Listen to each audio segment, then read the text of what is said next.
caffè con l'esperto è offerto da Uno Magazine.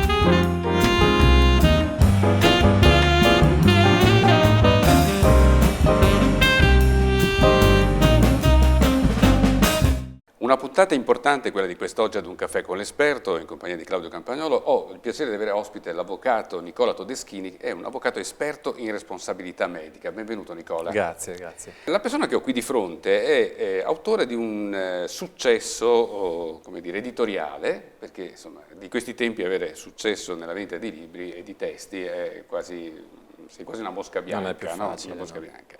E, che cosa ha avuto così successo? Un manuale, chiamiamolo così, o una guida, insomma, Sì. no? Che è centrata sulla riforma Gelli-Bianco, poi ci spiegherai cos'è questa riforma Gelli-Bianco, che appunto è stata edita da UTET. Andiamo subito al sodo. Di che si tratta? Beh, in realtà è una seconda edizione della prima edizione dell'opera La responsabilità medica, appunto per UTET, che in realtà è stata completamente riscritta perché nel frattempo c'è stata questa riforma fondamentale, cosiddetta Gelli-Bianco dal nome dei suoi relatori, che ha obbligato, modificando il panorama, a riscrivere di fatto questa opera e modificando anche molte cose. L'indice è stato completamente rivisto, è rimasta forse la cosa, spero, vincente, insomma la caratteristica vincente della prima edizione, e cioè che c'è un disegno che la attraversa, ecco. Quello è stato forse il più bel complimento che ha ricevuto la prima edizione, anche grazie a tutti i collaboratori che hanno scritto in quest'opera, quindi è un merito che va condiviso con tutti, e anche col professor Cendon che ha voluto che io la dirigessi. Senti, poi entriamo nel dettaglio appunto anche tecnico, però mi premeva farti subito una domanda che penso interessi chi ci sta ascoltando. Che cosa si intende per salute? Qual è il concetto di salute, sia da un punto di vista legale che da un punto di vista soprattutto della responsabilità? È un grande tema, un tema io penso veramente centrale per comprendere anche la crisi che vive la cosiddetta alleanza terapeutica e il rapporto medico-paziente. E credo che la definizione migliore in questo senso l'abbia data l'Organizzazione Mondiale della Sanità, quando ha definito la salute non assenza di malattia, ma un tendenziale benessere psicofisico e sociale. Vuol dire che la salute non corrisponde necessariamente alla cura scientifica, o meglio ancora, la cura non è necessariamente l'applicazione della terapia. Il paziente può stare bene anche può stare in salute, nella sua salute, rimanendo nella condizione anche patologica eventualmente nella quale si trovi. L'importante è che lui comprenda effettivamente qual è la sua condizione di salute e possa poi condurre quel famoso bilancio tra costi e benefici che gli consente di aderire eventualmente al programma di cura. È una questione di orizzonti, c'è l'orizzonte specialistico, quello terapeutico, l'indicazione terapeutica che in presenza di una patologia suggerisce una serie di reazioni tecnico-scientifiche, la cura in senso scientifico, e poi c'è l'orizzonte esistenziale che può essere completamente diverso da quello tecnico-scientifico. Quindi non è detto che in presenza di una patologia la cura debba essere in qualche modo comminata, e cioè prestata dalla struttura o dal medico nei confronti di un paziente che rimane inerte, non protagonista della sua cura. Quando conosce gli effetti di quella cura, le chance e anche le complicanze potenziali, perché possono essere veramente molte, può scegliere in modo consapevole. Del resto trovo che sia molto significativo che l'Organizzazione Mondiale della Sanità abbia pensato a una definizione in senso negativo. Ha detto attenzione, la salute non è assenza di malattia, non lo è necessariamente, e significa che la stessa Organizzazione Mondiale della Sanità ha visto la necessità di interrompere, diciamo così, un malcostume definitorio, o comunque ha capito che la volontà del paziente deve essere sempre salvata, salvi i casi eccezionali. Del resto nella nostra Costituzione la libertà di cura e di scelta sono sacrosante. Un trattamento non può essere imposto se non in casi eccezionali. molto spesso lo è anche fuori dei casi eclatanti, quando il paziente non è messo nelle condizioni di decidere in modo consapevole perché non è ben informato. Ecco, hai citato la Costituzione, torneremo tra qualche istante proprio citando un articolo specifico della Costituzione e credo che comunque abbiate già colto come dire, il punto di vista originale dell'avvocato Todeschini, questa voce quasi fuori dal coro per quanto riguarda questo particolare tema che è la salute, la tutela della salute, ma soprattutto la responsabilità medica di cui lui è un esperto. A tra poco.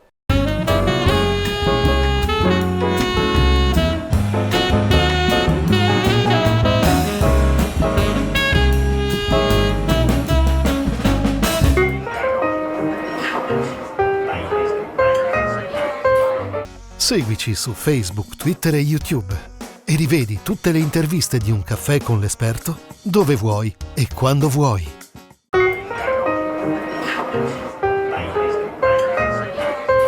Ci siamo lasciati poco fa appunto preannunciando questo articolo che lo leggo perché insomma non lo posso ricordare a memoria. Allora, l'articolo 32 della Costituzione italiana recita: la Repubblica tutela la salute come fondamentale diritto dell'individuo e come interesse della collettività e garantisce cure gratuite agli indigenti. È ancora attuale questo articolo? Fa fatica per esserlo in realtà. La stessa questione che gira attorno al cosiddetto consenso informato dimostra quanto sia importante quello che in realtà è una sorta di capovolgimento di fronte. Io l'ho chiamata nella mia tesi di laurea, che ormai è di più di 20 anni fa, una sorta di rivoluzione copernicana. Il paziente va riportato al centro del rapporto di cura. Il medico è essenziale, il fatto che faccia da consulente e non decida per il paziente non fa venir meno l'altissima dignità della sua professione. Quindi riconoscersi in questo rapporto, che non deve essere sbilanciato verso il paziente, ma non può essere sbilanciato nemmeno nei confronti del medico, significa ricostruire l'alleanza terapeutica. Questo è fondamentale perché al di là delle cause che possono essere vinte, dei risarcimenti, finché non si ricuce questo rapporto, il problema di relazione rimarrà, le cause passeranno, i risarcimenti saranno ottenuti, ma il problema di relazione sul quale bisogna lavorare rimarrà. La classe medica è preparata o è ignorante nel senso che ignora?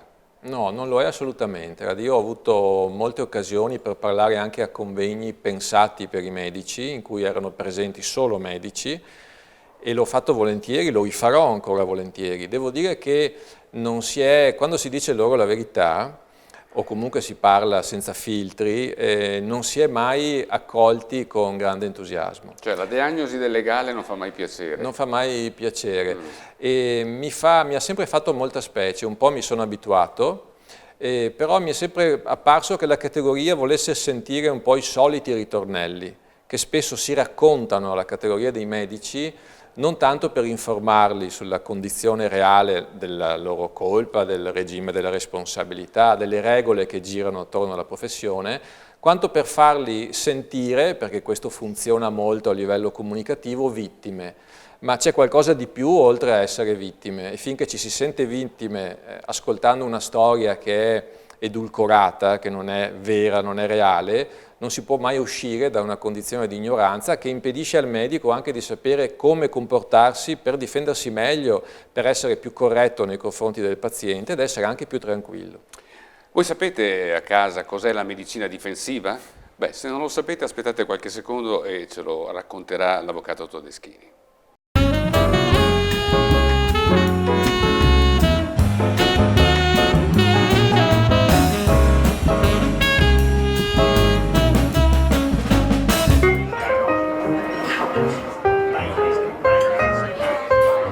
Seguici su Facebook, Twitter e YouTube e rivedi tutte le interviste di Un caffè con l'esperto dove vuoi e quando vuoi.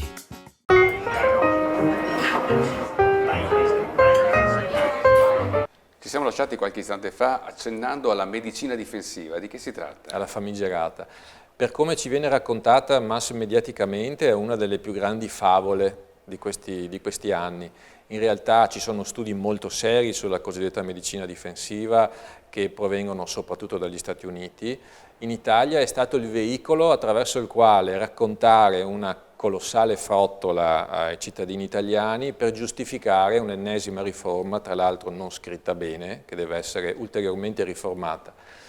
E lo scopo è stato quello di far credere che i medici preoccupati da regole stolte, folli, da giudici assetati di sentenze di condanna, avvocati famelici, siano costretti in realtà a prescrivere, pur nella consapevolezza che siano inutili, esami molto costosi che farebbero spendere al Servizio Sanitario Nazionale 14-15 miliardi di euro all'anno, che sono abbondantemente il costo di tutti i risarcimenti erogati.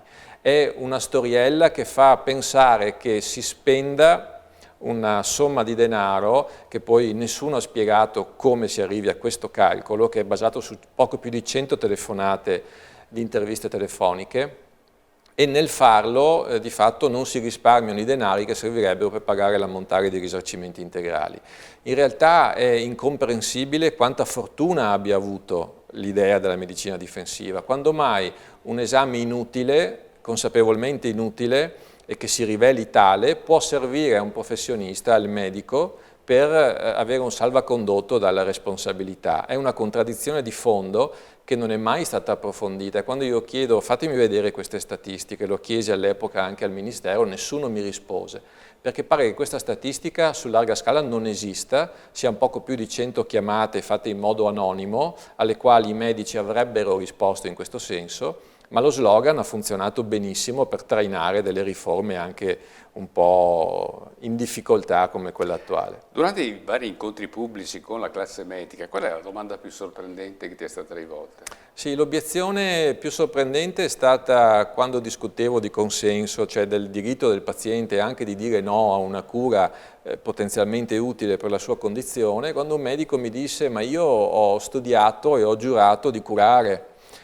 Come se l'idea di una volontà diversa da parte del paziente fosse un'idea superabile dal terribile e famigerato diritto di curare, che invece non esiste e purtroppo ha animato anche delle sentenze, anche purtroppo importanti, anche del Tribunale di Milano, quella famosa del testimone di Geova legato al letto per subire una trasfusione da lui non voluta e che muore di arresto cardiaco nel tentativo di impedire la trasfusione. Allora il magistrato in qualche modo adombrò l'idea del diritto di curare, che è terribile, che richiama pulizie, igiene pubblico, scelte che sono, diciamo, in contrasto pacifico con la volontà. Niente di tutto questo, ma deve cambiare la cultura per capire che il medico non deve fare un passo indietro per lasciar decidere al paziente, deve sforzarsi di informarlo bene. Purtroppo il tempo veramente è volato. Io ringrazio l'avvocato Nicola Todeschini. Ti faccio già una richiesta per un prossimo appuntamento dove magari ci porterai dei casi concreti che molto volentieri andremo a raccontare al nostro pubblico per far capire questo universo della responsabilità medica. Volentieri. Grazie all'avvocato Todeschini e grazie a voi per l'ascolto qui ad Un Caffè con l'Esperto.